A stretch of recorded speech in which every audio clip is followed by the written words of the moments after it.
Hello, easy സീംസിലേക്ക് സ്വാഗതം. നമ്മളിന്ന് Excel സൈസിലുള്ള ഒരു നൈറ്റി ഫ്രോക്ക് സ്റ്റിച്ച് ചെയ്യാൻ ആവശ്യമുള്ള മെഷർമെൻറ്റ്സ് ആണ് നോക്കുന്നത്. ചെസ്റ്റ് 40 ഇഞ്ചാണ്.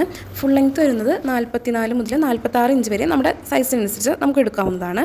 ചെസ്റ്റ് കണ്ടുപിടിക്കാൻ, ചെസ്റ്റ് റൗണ്ട് കണ്ടുപിടിക്കാൻ 40/4 ചെയ്യുമ്പോൾ 10 കിട്ടും. ആ 10ൻ്റെ കൂടെ 1.5 ഇഞ്ച് സീം അലവൻസും കൂടെ ചേർക്കണം. ആം ഹോളും ചെസ്റ്റ് ലെങ്ത്തും ഒരേ അളവാണ്. അത് കണ്ടുപിടിക്കാൻ ചെസ്റ്റ്/6, അപ്പോൾ 40/6 ചെയ്യുമ്പോൾ 6.6 കിട്ടും. ഈ സെയിം അളവ് തന്നെയാണ് നമ്മൾ ഷോൾഡറായിട്ടും കണക്കാക്കുന്നത്. ഷോൾഡറിന് അത് എടുക്കുമ്പോൾ ഒരു 1/2 ഇഞ്ച് സീം അലവൻസും കൂടി ചേർത്തെടുക്കണം. നെക്ക് വിടുത്ത് 2.85 എടുക്കുന്നത്. ഇത് സീം അലവൻസോട് കൂടിയിട്ടാണ് ഇതെടുക്കുന്നത്.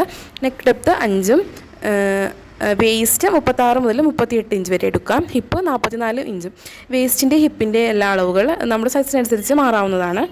അപ്പോൾ ഇത്രയും അളവുകളാണ്, സ്റ്റാൻഡേർഡ് അളവാണ് ഞാൻ പറഞ്ഞേക്കുന്നത്. ഇത്രയും മെഷർമെൻറ്റ്സാണ് ഒരു സാധാരണ നെറ്റി ഫ്രോക്ക് സ്റ്റിച്ച് ചെയ്യാൻ വേണ്ടി നമ്മൾ എടുക്കുന്നത്. നെറ്റി ഫ്രോക്ക് എന്നൊക്കെ പറയുമ്പോൾ നമ്മൾ സാധാരണ ലൂസൊക്കെ ആയിട്ടാണ് ഇടുന്നത്, കറക്റ്റ് അളവിനായിട്ട് ഇടില്ലല്ലോ ആരും. അപ്പോൾ നിങ്ങൾക്ക് ഇനി എന്തെങ്കിലും ഇതുമായി ബന്ധപ്പെട്ട സംശയങ്ങളുണ്ടെങ്കിൽ താഴെ കമൻറ്റ് ചെയ്യൂ. എൻ്റെ ഈ വീഡിയോ ഇഷ്ടമായെങ്കിൽ ലൈക്ക് ചെയ്യാനും എൻ്റെ ചാനൽ സബ്സ്ക്രൈബ് ചെയ്യാനും മറക്കരുത്. Okay, bye.